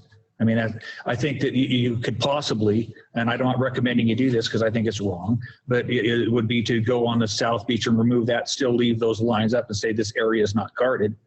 It's just all about public perception and the way that they act accordingly. And I hate to say this, but it's basically a baby search down there. I mean, we get tons of kids, and it's kind of a good thing, you know, because it's kind of your kid's old enough to go down there on their own, and you kind of know somebody's there. But to that end, it's if the parent thinks that there's supervision in that area and there's not. And, you know, right now it's a pretty well-defined area, but to your point, the boating area right now is not marked off as a swim area. And we do enforce that with Rover not to swim in there, but people still swim in there. And then after hours, after 6 o'clock, all bets are off. So yeah, it's a tough one. And again, I'm very, very attached to the lifeguard program, and it really pains me to even bring this up. But it's this COVID thing it's a game changer for a bit till we get her figured out. Thank you for that presentation. Does council have any questions? Councilman Spiro does, or more of a statement,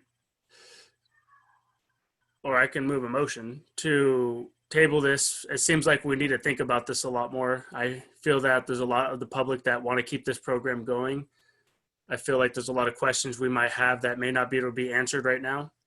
And I'd like to move a motion to table this for further discussion and explore or exhaust all of our options. Okay. Would you care to suspend that until we have some further discussion? Yes. Okay. Anyone else any questions or comments? Mr. Mayor. Councilwoman Williamson? Yes, thank you. I'm not in favor of suspending the program in its entirety for this year. I appreciate, you know, all the thought that's gone into it so far, and I take the concerns seriously, but this program has been in existence for 80 years, and if it wasn't effective at protecting the community, then it would have been done away with a long time ago. That being said, I think that it would be great if staff could come up with a plan to bring back to council that are a couple of different options. For example, one being just having the one lifeguard stand at South Beach and having copious amounts of signage on the rest of the beach, and a very thorough educational plan letting the public understand what the situation is and how we're addressing it. Or alternatively, if what Kim and Jason is saying is that most of the saves are happening on the north end of the beach, coming up with a plan where 1 to 2 lifeguard stands are retained and a new swim area is designated between the logs, and perhaps a new buoy rope that designates where those safe swim areas are. But I think there's a lot of potential here for some creative thought. And I don't feel like I'm in a position tonight to just say, you know, I'm not in support of eliminating it in its entirety, but I'd like to see some options brought back to council as to what they feel the 9 current potential lifeguards could adequately protect over the course of the season, and what an educational outreach plan would look like. And to just kind of steer clear there, of the 9, about half of them are going to college. So we're really looking at about 5, you know, from that mid-August on. But I hear what you're saying, and we will put our heads together and come up with some options. And I understand that. You know, if 5 of them are going off to college, then we have to come up with also a range of dates that we can communicate to the public when there will be coverage at certain designated areas and when that full coverage will end. Yeah. Yep. Those are great recommendations, Councilwoman. Thank you. Any other comments, Council? Councilman Darling. His mute's on. Your mute's on. Your mute's on still. There we go. There you go. I'd like to concur with Councilwoman Williams, and I'd like to also, through some of the public testimony and the letters that we received, have the department identify, or at least review those letters and identify all of the available certified personnel that's out there that has not been contacted about these positions. I'd like to know what additional, besides the traditional efforts that have been made in the past, what out of the box or recruiting efforts that they could come up with, such as social media efforts, reaching out to the kids, and because they're in a different state of life right now. They're not at the swim clubs, they're not at the schools, they're not at all the places that we would normally try to grab their attention. Let's think out of the box, get out there and see if we can try to recruit some kids in. I'd also like the council to consider possibly offering up some additional funds to fund some of these positions, to be able to possibly, incentivize some kids to get out there and take the opportunity to get this. I've got two words: on duty, off duty. I really don't understand the how much more it could be past signage in place when we have personnel and when we don't have personnel. I am 100% completely opposed to closing this program, and I ask that the city department, Parks Department, and the city council, we exhaust all options before we make any restrictions, any reductions, or any cancellations of this program. Thank you. Thank you, Councilman. Appreciate that. Councilwoman Rule? Yes, thank you, Mayor. I would concur with Councilman Darling. I would like to make some suggestions, or maybe inquire with staff. Have we advertised in the Bee? Have we advertised on the radio station? Again, Councilman Darling already said on social media. Another thing that I would like to suggest is that everybody keeps leaning toward the kids, the children, the teenagers. I think we need to think beyond that. There are a lot of people out of work, and I think we are a very athletic, outdoor community, and we may have a number of people who wouldn't normally take on this position that are available to us if we can contact them through different means, or make it known that we are looking for people. I myself am a former swimmer, although not in a position to take a lifeguard position, but I think there may be more people out there in the community who aren't able to return to their actual job. And if the city reached out saying, we are at risk, that they may be delighted, and with additional pay increase that could make it feasible for them to be a lifeguard for summer. So that's one space where I would like to think out of the box. And then again, reaching out to all of our former college lifeguards who may be back in town because of COVID, and seeing what it would take to get them back into the life stands, actually having the conversations with them. And then again, we also have beyond that some of our retired community, again, a very healthy community. We may have people out there that we just are unaware of because we keep thinking about the teens and the kids that normally provide this service. Thank you. Thank you, Councilwoman, for those comments. Mr. Mayor? Yeah. I don't think you can see Councilwoman McAllister on there, but she was interested in speaking. Okay, Councilwoman McAllister. Thank you. I concur with what you said before.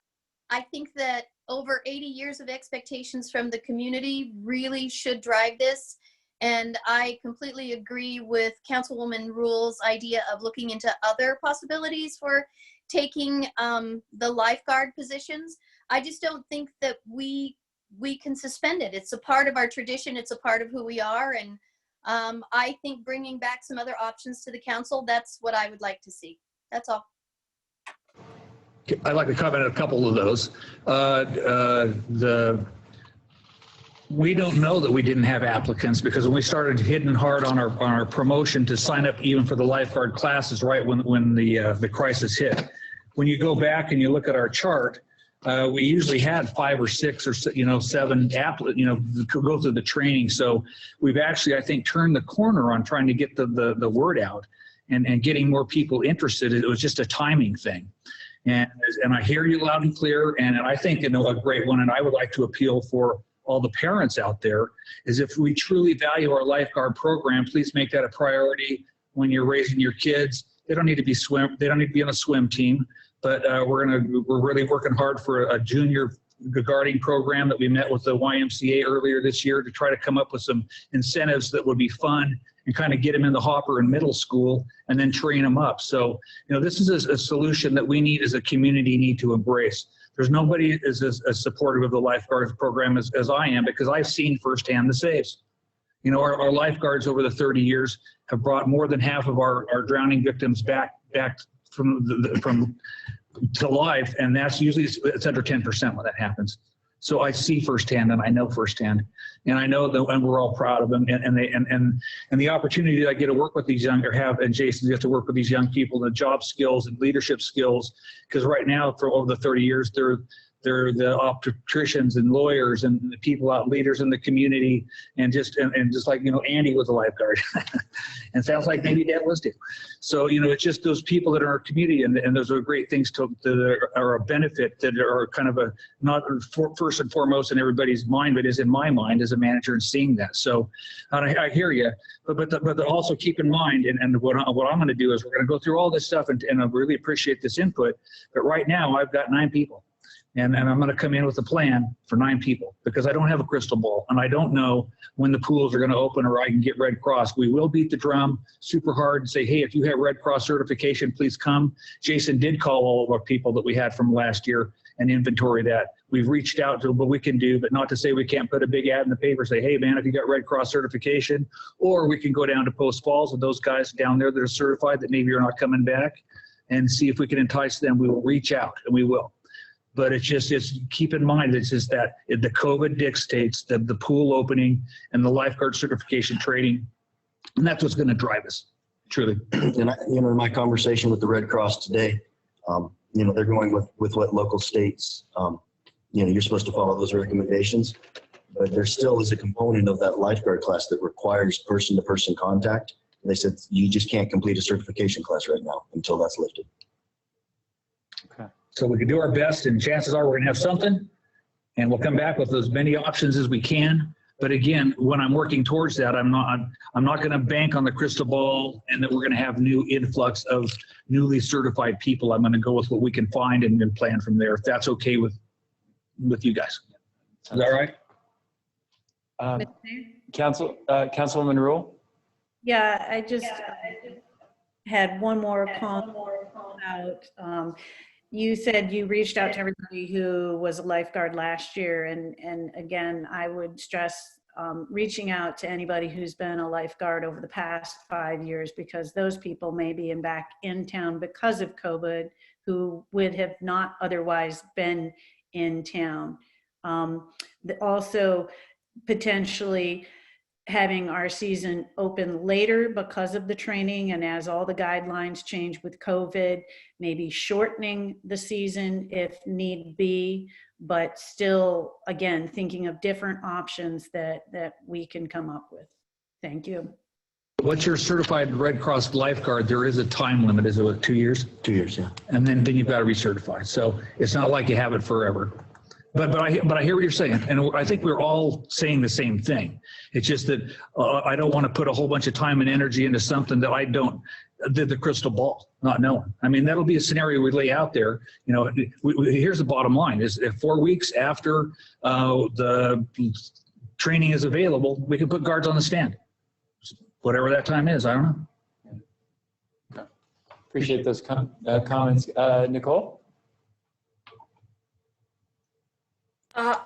I just want to be the employee advocate of all of this. I understand that we want to protect and maintain a institution that's been around for 85 years, but we also need to remember that we need to protect our employees, and we're having our firefighters only stage on EMS calls right now because of a lack of PPE. And I'm concerned about how we're going to protect our lifeguards when they are doing life-saving responses, having to deal one-on-one personal contact with the public from that aspect. Those comments, Nicole. Thank you. Councilwoman Roll. My comment on that would be that as being a part of first aid lifeguard certification and myself being in the medical field, that there have been a number of other communicable diseases around, and those precautions should be taken even outside of COVID type of pandemic, contact with blood, contact with saliva, many things that can harm your health and kill you are passed that way. So anybody who is doing life-saving types of activities with somebody should be taking those precautions, and our employees should already be protected that way. In no way am I saying we should put anyone, no matter their age, at harm, and I think our lifeguards and opening our beach will still have to follow the guidelines of the governor. So if we run up against a time frame and it's just not the right thing to do, of course, we would follow the governor's guidelines that are in place. But I would like us to be ready and to be thinking about as close to normal of a summer for our families and our children as we can get to. But as I said, always keeping safety for everyone involved and our employees and the governor's guidelines in mind.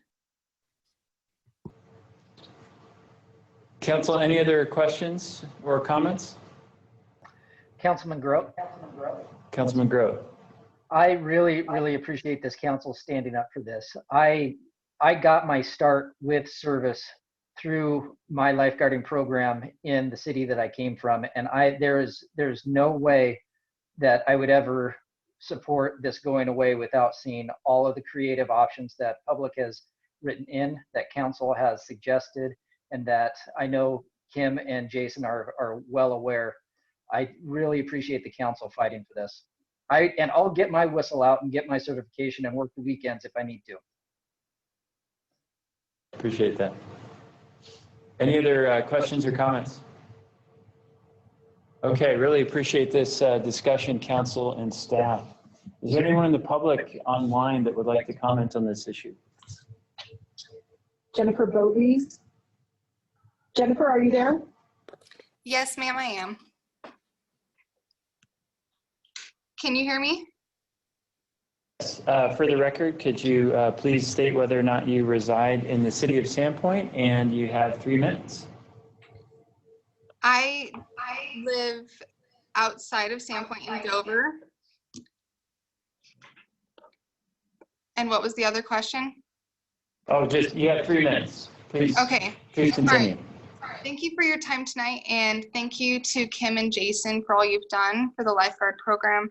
I've been a lifeguard at the City Beach since 2015, and I was the head guard last year. And I understand that it's really hard to open the beach this summer, but I do want to ensure that the lifeguard program can keep going and everything like that. So especially with not teaching swimming lessons this summer, we really need our lifeguard staff. And I find it hard to believe that out of the whole community, there are only 8 other applicants besides myself that want to be lifeguards. I think that we just haven't tapped into all of that. And I know Kim and Jason have done a really good job, and they've done everything they can think of for that. But I have some ideas that might help with recruiting.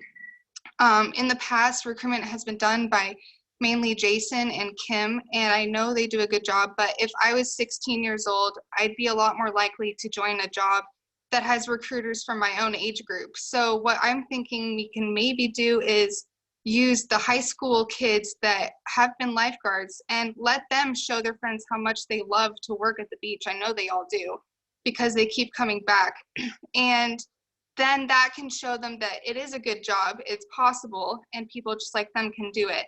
And the lifeguards are willing to be recruiters, just ask us. And recruitment also usually begins in the middle of winter for the high school kids at the high school.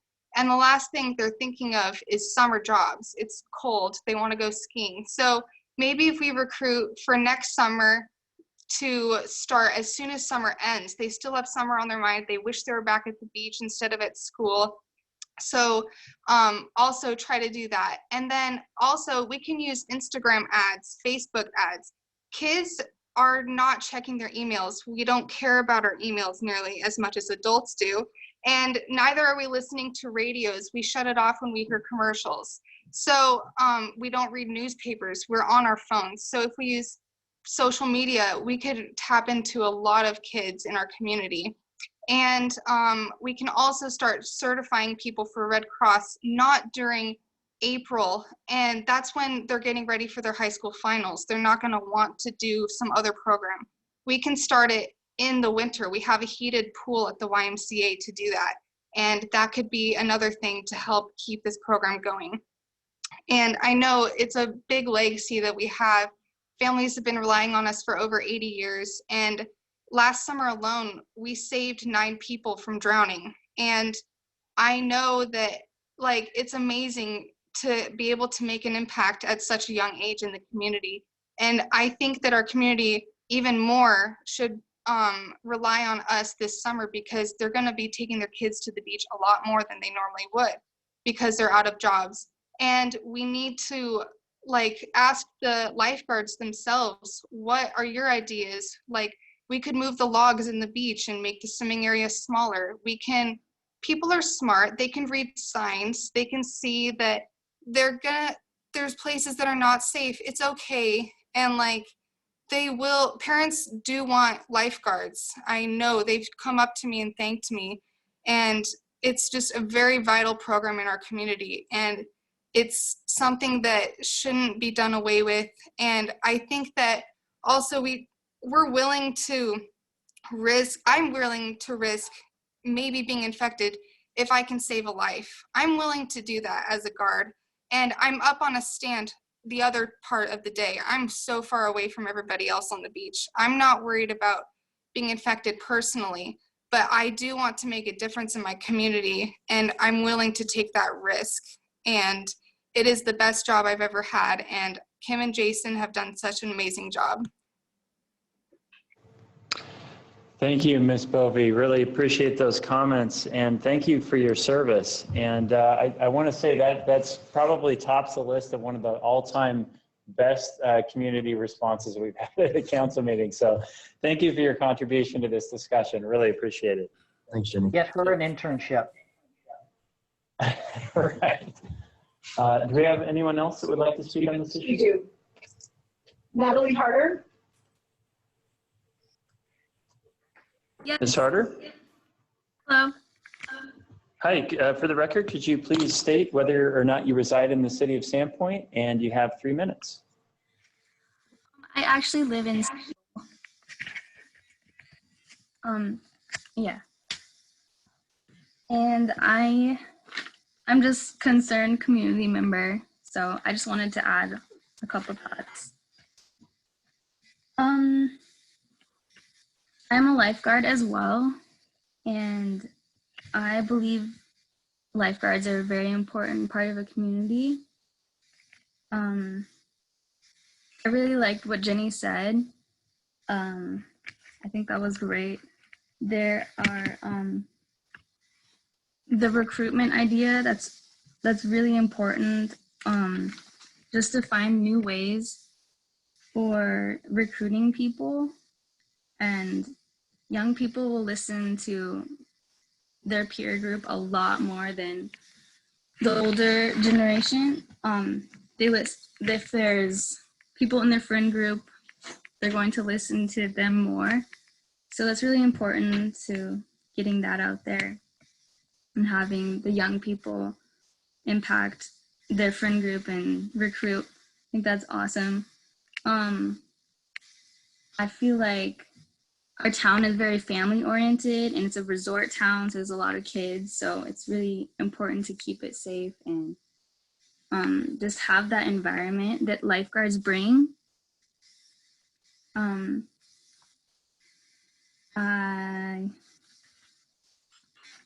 I feel like the loss of lifeguards in that program will also, I mean, that will be a tremendous loss of there'll be more drownings, and the National Safety Council placed $790,000 as the economic value for an unintentional death. So I think the lifeguarding is very important. And every year, 100,000 people are rescued from lifeguards in the US. So it's not something that we can just take away and go over lightly. It's pretty important. So I really like what Jenny said about the ideas that she had, and I hope this meeting ends well. And yeah, I wish the best for this community. Thank you, Ms. Harder. Really appreciate those comments. Thanks for calling in. Thank you. Another raised hand. Okay. Our next speaker is Hayden Norley. Actually, this is Greg Jackson. Okay. I live Mr. outside the city Jackson. limit. Okay, great. Thanks. You have 3 minutes. I'll try to keep this short. I'm sure that Jason and Kim have put a lot of time and energy into developing this presentation and making this suggestion. But what I want people to know is as a local coach, high school swimming coach, former American Red Cross lifeguard instructor, certified lifeguard, and employee of the city of Sandpoint at the city beach. I am in full support and available as a resource for whatever I can provide to Kim, Jason, and the Recreation Department or the city of Sandpoint in continuing this program. And I believe that's all I have. Great. Thank you, Mr. Jackson. Appreciate that. Thanks, Greg. Thanks, Greg. Yep. Do we have another speaker? If there's anyone else who would like to speak, if you please click the raise your hand button. Otherwise, no, we have no ones. All right. Apparently that's it. We do have a motion on the table to table this decision. Do you still stand by that motion, Councilman Espiro? I do. Second.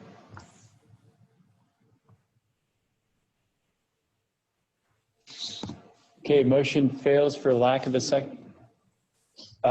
Yes, I'm repeating. So there, Councilwoman Rule, is that a second? No, I was going to make another motion.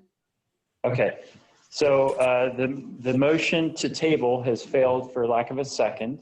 Councilwoman Rule? I would like to make a motion against.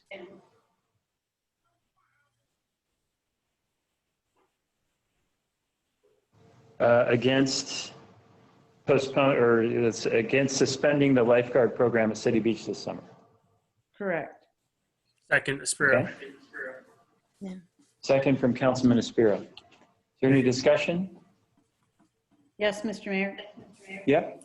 I would like to send staff or direct staff to go back to the drawing board with all this new input and see if we can't come up with some better ideas.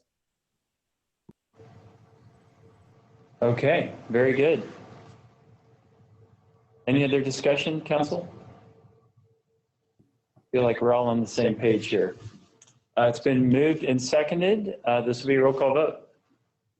Councilman Sparrow, Yes. Councilman Darling, Yes. Councilwoman Williamson, Yes. Councilman Gross, Yes. Councilwoman Rule, Yes. Councilwoman McAllister, Yes.